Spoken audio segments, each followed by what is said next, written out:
Hi, so the next selection of books I want to show you don't really fit in one specific area, so I am just going to call it my awesome collection of books. The first one I want to show you is the phonics reader books. This one is Underpants for Ants. Our stories are really funny, so it grabs the kids, it makes them excited about reading, they just want to know what's going to happen and just laugh the whole time.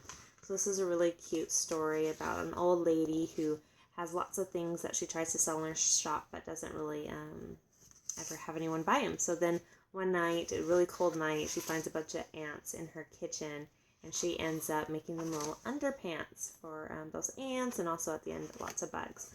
Really cute book, great to teach our little ones how to read. It starts at age 4 and up. We have lots to choose from. The next is the complete book of Farmyard Tales. This is a really big book. There's 20 stories in it, and it also comes with a CD, and it's got a little bookmark to keep your place. This is one of our dual readers. It's one of my favorite type of books that we have, and we have a couple different other dual readers. So what a dual reader is, it has easier sentences to say up top, and then at the bottom more advanced reading. So the idea is to start off this reading, the child can read the top part of the story and then the adult will read the bottom. But if the child just wants to read by herself, and they can come in here and just read the top part and it will make sense. But it also makes sense to read the top and the bottom and then keep going like that. There's, I think I said there's 20 different stories in here. This is about the apple tree farm and Miss Boots. It's a really cute story. Has, like I said, it's a dual reader.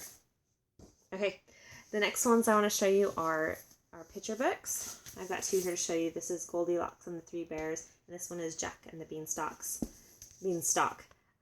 Great classic fairy tales, fables, beautifully illustrated.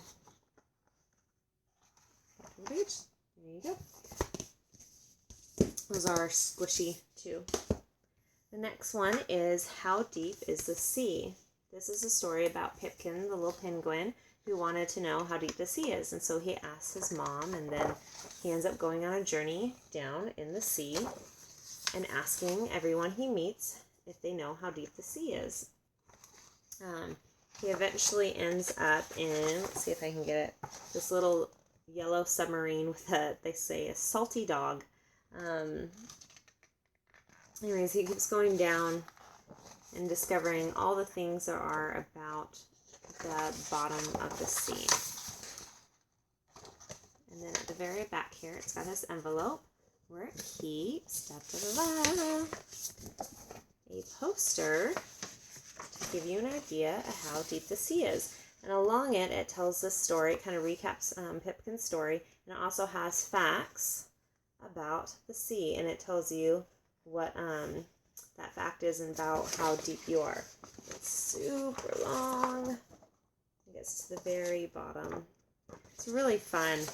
We also have one called How Big is a Million? And it's got, at the very end, it's got a huge poster with 1,000,000 stars on it. It is a lot of fun as well. It's on my wish list to get. The next one I'm going to call, these two books are actually, I don't know, like situational books. The first one is Everyone Poops.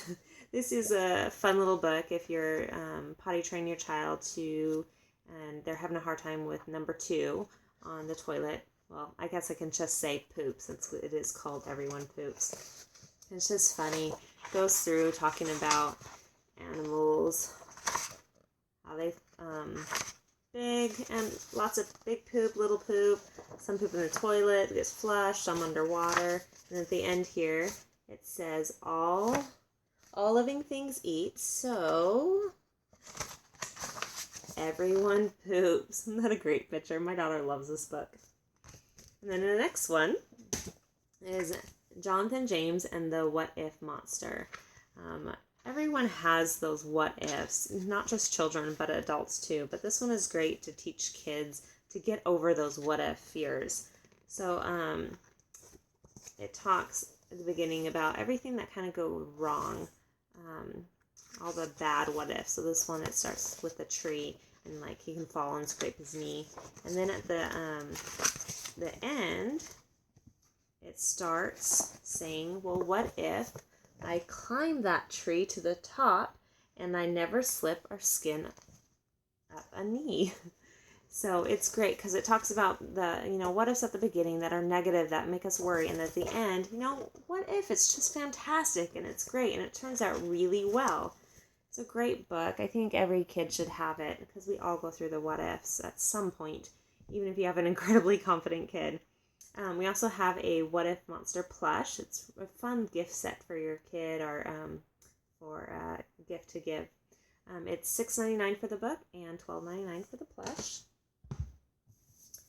Next, I want to show you our Shine a Light books. We have the Shine a Light on the series, and the Shine a Light Secrets.